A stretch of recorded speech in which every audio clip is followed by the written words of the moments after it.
నమస్తే. ఏం పేరన్నా? గంగాధర్ నా పేరు. మటన్ తీసుకొని వచ్చిరా? అవును. ఈరోజు ఏ వారం? గురువారమా శుక్రవారమా? శుక్రవారం. తింటారా అన్న శుక్రవారం మటన్? ఎందుకు తినదు? అవునా? చాలామంది ఎక్కువ ఆదివారం పూట తింటా ఉంటారు. మేము శుక్రవారం కూడా తింటాం. అవునా? ఓకే. మేము శనివారం ఒకటి తినాం అంతే. అవునా? ఓకే. ఇప్పుడు మీది ఆర్మూర్ నియోజకవర్గమే కదా? నియోజకవర్గమే. ఓకే. వస్తుండా మీ ఎమ్మెల్యే అందుబాటులో ఉంటుండా పైడి రాకేష్ రెడ్డి? ఉంటుండగా. అవునా? సో జీవన్ రెడ్డిని ఎందుకు కూడా కొట్టామన్న ఆలోచనకు వచ్చిరా లేదు మంచి పని చేసినామని? జీవన్ రెడ్డి ఓడగొట్టి కరెక్టే అని తెలిసి మాకు. అవునా? ఏం పాపం చేసిండన్న జీవన్ రెడ్డి? పాపం అని మీకు కనవలేదు మమ్మల్ని దాకా కూడా ఎందుకు? నాకైతే ఏమనిపించలే. మీకేమైనా ఇబ్బంది పెట్టింది? మీ అనుభవం మీకే తెలుసా? సో ఇబ్బంది పెట్టింది కాబట్టి ఓడగొట్టారు అంతే కదా. ఆయనకన్నా ఎక్కువ ఆయన అనుసారు బాగా ఇబ్బంది పెట్టిండు. ప్రతి చిన్నదానికి ఏదో ఒకటి చేసుకుంటూ స్టేషన్లో పని దింపుడు, అమాయకుల్ని బెదిరించుడు. ఆయన తక్కువ వచ్చు, వాళ్ళ అనుసారు బాగా చేసారు. ప్రశాంతంగానే ఉందా? అయితే ఆర్మీ అయితే ప్రశాంతంగా ఉన్నది. ప్రశాంతంగా ఉందా? ఓకే. సో ఇప్పుడు ఎంపీ ఎలక్షన్స్ రాబోతా ఉన్నాయన్న. ధర్మపురి అరవింద్, బాజిరెడ్డి గోవర్ధన్, జీవన్ రెడ్డి ముగ్గురులో ఎవరు బెటర్? అరవింద్ బెటర్. ఎందుకన్నా రీజన్ ఏంది? అన్ని ఇలా సెంట్రల్లో బీజేపీ ఉంటేనే ఇలా మనం ఈ విధంగా బతుకుతున్నాం. లేకపోతే కరోనా అంతా చైనా అమెరికా లేక కొట్టుకొని పోతుంది మనం కూడా.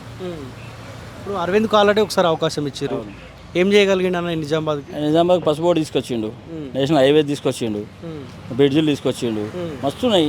సెంట్రల్ గవర్నమెంట్ ఇచ్చిన నిధులతో ఇవన్నీ నడుస్తున్నాయి కదా. స్టేట్ గవర్నమెంట్ ఏమి ఇచ్చింది, ఏం చేసిందని? ఇప్పుడు ఆయన తీసుకొచ్చిన పసుపు బోర్డు వల్ల పసుపు రైతులకు ఏమన్నా మేలు జరుగుతుంది కదా, లాభం ఉంటుంది కదా. ఈరోజు పసుపు రేట్ ఇంతగా ఉన్నది కదా, మరి అంత 10 సంవత్సరాలు ఏం చేయలేరు కదా వాళ్ళు కూడా. పసుపు బోర్డు తీసుకొచ్చారని తెచ్చిండు, లేట్ తెచ్చినా వెనక తెచ్చిన తర్వాత విషయం. తీసుకొచ్చిండు కదా, రైతులకైతే అన్ని మేలే ఇస్తున్నాడు, సబ్సిడీ ఇస్తున్నాడు, అన్ని ఎరువుల సబ్సిడీ ఉన్నాయి, విత్తనాల సబ్సిడీ ఉన్నాయి, ఇంకేం కావాలి ఇక. మరి నిజంగా ఆయన మంచి చేస్తామన్న కోరుట్లోంచి ఎందుకు ఓడిపోయాడన్నా? అన్నది లోకల్ ఎలక్షన్, అది స్టేట్ ఎలక్షన్, సెంట్రల్ ఎలక్షన్, దేని డిఫరెన్స్ ఉంటుంది కదా.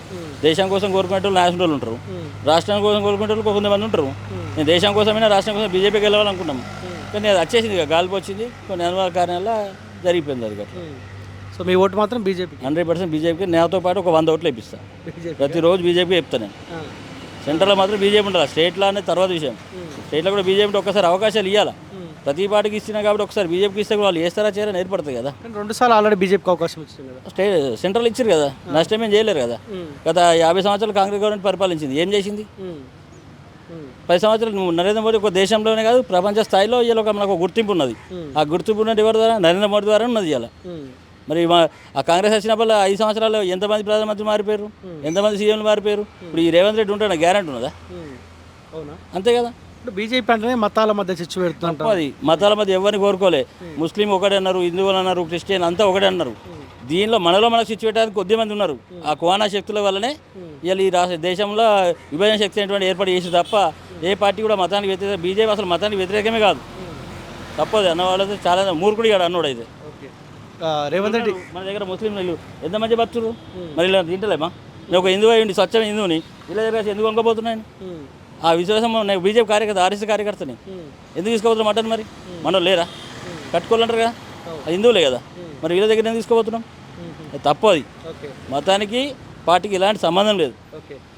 కాంగ్రెస్ పరిపాలన ఎట్లుంది? 120 రోజులు దాటింది రేవంత్ రెడ్డి పరిపాలన. అమలు చేస్తున్నా అన్నాడు, పెన్షన్లు పెంచుతాను, పెంచిండా? గృహజ్యోతి కింద కరెంట్ బిల్ అన్నాడు, ఎవరికి ఇచ్చిండు? ఒక బస్ చార్జులు లేడీస్కి ఇచ్చిండు, అలా రోజు తిరుగుబదులు చేసిండు, ఏం చేసిండు? వ్యతిరేకత కనిపిస్తుందా కాంగ్రెస్ పార్టీ? 100% ఉంటుంది. ఇప్పుడు ఎంపీ ఎలక్షన్లు ఆటోమేటిక్గా ఏర్పడుతుంది, ప్రభావం ఏర్పడుతుంది.